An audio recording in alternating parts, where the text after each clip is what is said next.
नमस्कार, मैं हूं आपके साथ मोनिका गुप्ता और आप देख रहे हैं अपना उत्तर प्रदेश। सीधा आपको ले चलते सिद्धार्थनगर, जहां पर सीएम योगी आदित्यनाथ संबोधन कर रहे हैं।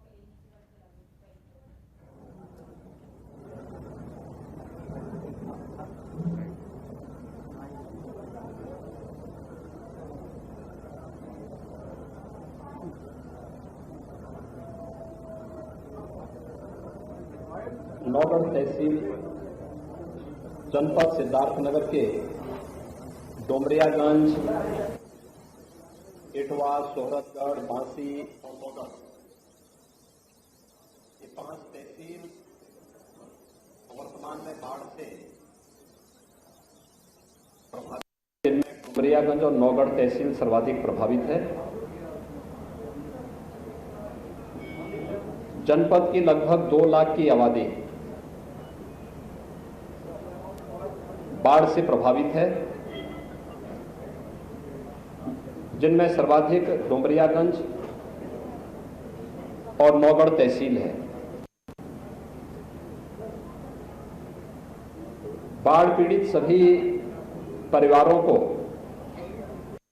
बचाव और राहत कार्य के लिए प्रदेश सरकार ने पहले से ही सभी जिला प्रशासन को आवश्यक निर्देश जारी किए थे। बाढ़ बचाव के लिए, क्योंकि जनपद सिद्धार्थनगर में राप्ती, बूढ़ी नाप राप्ती, कूड़ा नदी और अन्य नदियां हैं, जिनके कारण यहां पर हर वर्ष बाढ़ आती है। तो बाढ़ बचाव से संबंधित जितने भी कार्य होने थे, उन सभी 11 कार्यों को पूरा करते हुए समयबद्ध ढंग से उसको आगे बढ़ाने का प्रयास भी किया।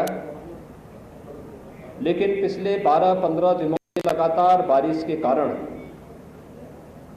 और नेपाल से सटे होने के कारण, नेपाल में भी भारी बरसात के कारण राप्ती नदी खतरे के निशान से लगभग 1.5 से 2 मीटर ऊपर बह रही है।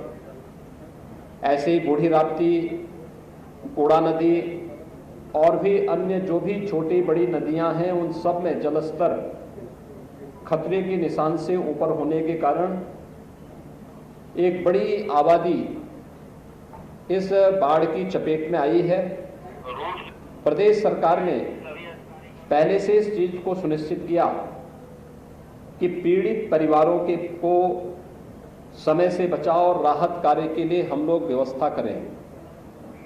एनडीआरएफ, पीएससी फ्लड यूनिट और एसडीआरएफ की यूनिट हर जनपद में, प्रभावित जनपदों में पहले से तैनात की गई हैं, जो बचाव और राहत कार्यों में अपना योगदान दे रही हैं।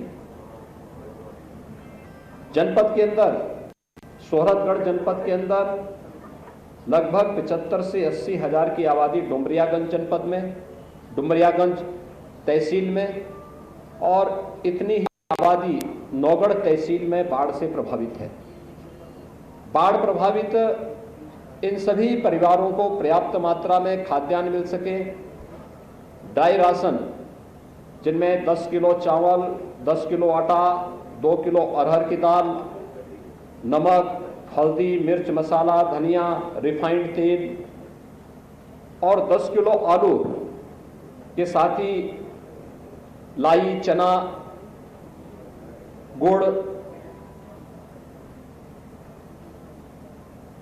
मोमबत्ती, दियसलाई, ये सभी चीजें उपलब्ध करवाने का कार्य किया जा रहा है। छाता या बरसाती भी उपलब्ध करवाने का कार्य सभी पीड़ित परिवारों को किया जा रहा है। बाढ़ बचाव के साथ ही जहां पर लोग अपने घरों से बाहर आ चुके हैं, घरों में पानी आ गया है, उन सब पीड़ित परिवारों को कम्युनिटी किचन के माध्यम से शुद्ध भोजन उपलब्ध कराया जा सके, इसकी व्यवस्था भी प्रत्येक जनपद में की जा रही है, जिससे कोई भी इस आपदा के समय भूखों न रहे। पशुओं के लिए भी चारे की व्यवस्था की जा रही है। साथ साथ स्वास्थ्य विभाग को भी इसके लिए पूरी तरह अलर्ट करते हुए वर्तमान में जल जमाव और बाढ़ ग्रस्त क्षेत्रों में क्लोरीन की टैबलेट उपलब्ध करवाने या बाढ़ और इस प्रकार की आपदा में सांप, बिच्छू और अन्य जंगली जानवरों के साथ साथ कुत्तों के भी काटने की शिकायतें आती हैं। एंटी स्नेक वेनम और एंटी रेबीज वैक्सीन पर्याप्त मात्रा में हर एक जनपद में उपलब्ध कराई गई हैं। इसके साथ ही जल जमाव के कारण भी तमाम समस्याएं पैदा होती हैं। डायरिया, हैजा आदि की भी शिकायतें आती हैं। इसलिए सरकार ने भी व्यवस्था की ORS के पैकेट भी लोगों को उपलब्ध करवाए जाए। इससे अगर कहीं भी कोई डिहाइड्रेशन से जुड़ी हुई, डायरिया से जुड़ी हुई कोई शिकायत आती है तो वे लोग ORS घोल पी करके स्वयं की भी और परिवार के अन्य सदस्यों की भी रक्षा कर सकें। बाढ़ पीड़ितों के प्रति हमारी पूरी संवेदना है और आज मैंने अभी डुमरियागंज, सोहरत, गढ़ के साथ ही डुमरियागंज, इटवा तहसील का जो बाढ़ प्रभावित क्षेत्र हैं उनका निरीक्षण किया है। यहाँ के जनप्रतिनिधिगण, प्रदेश सरकार के मंत्री डॉक्टर सतीश चंद्र द्विवेदी जी, माननीय सांसद श्री जगदम्बिका पाल जी, माननीय विधायक श्री राघवेंद्र प्रताप सिंह जी और अन्य जनप्रतिनिधिगण, यहाँ के ब्लॉक प्रमुखगण और अन्य जनप्रतिनिधि निरंतर यहाँ पर जिला पंचायत के अध्यक्ष, जिला पंचायत के सदस्यगण, ये सभी लोग यहाँ पर बाढ़ प्रभावित क्षेत्रों में राहत और बचाव कार्यों में प्रशासन का सहयोग कर रहे हैं। मैं इस अवसर पर सभी बाढ़ पीड़ितों को इस बात के लिए आश्वस्त करता हूँ कि आपदा के इस समय में पूरी सरकार, पूरा प्रशासन आपके साथ खड़ा है।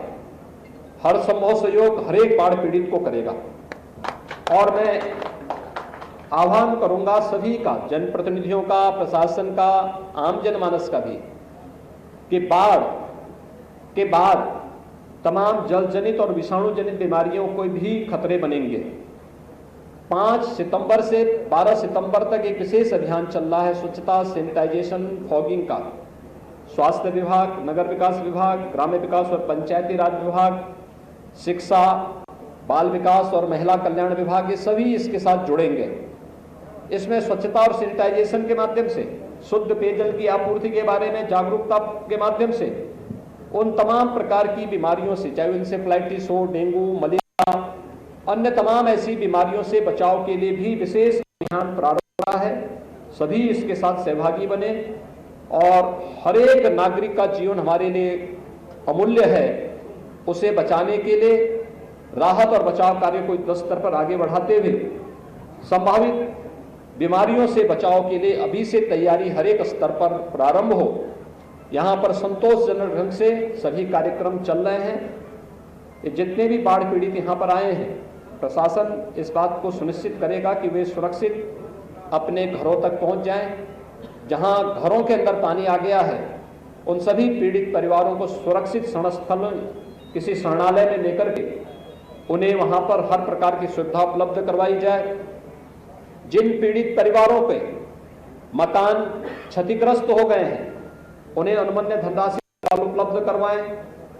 जिनके मकान बाढ़ की चपेट में आ चुके हैं, यानी नदी की धारा में विलीन हो गए हैं, उन्हें भूमि का पट्टा आवंटित करने के साथ ही वहां पर उन्हें मुख्यमंत्री आवास योजना के अंतर्गत एक आवास उपलब्ध करवाने की व्यवस्था भी उनके लिए कर दिया जाए, जिससे कोई भी पीड़ित घर के बगैर न रहे। किसी व्यक्ति की इस आपदा में दुर्भाग्य से मृत्यु होती है, बाढ़ के पानी में डूबने से 4 लाख रुपए की सहायता तत्काल उस पीड़ित परिवार को उपलब्ध करवाने के निर्देश दे दिए गए हैं।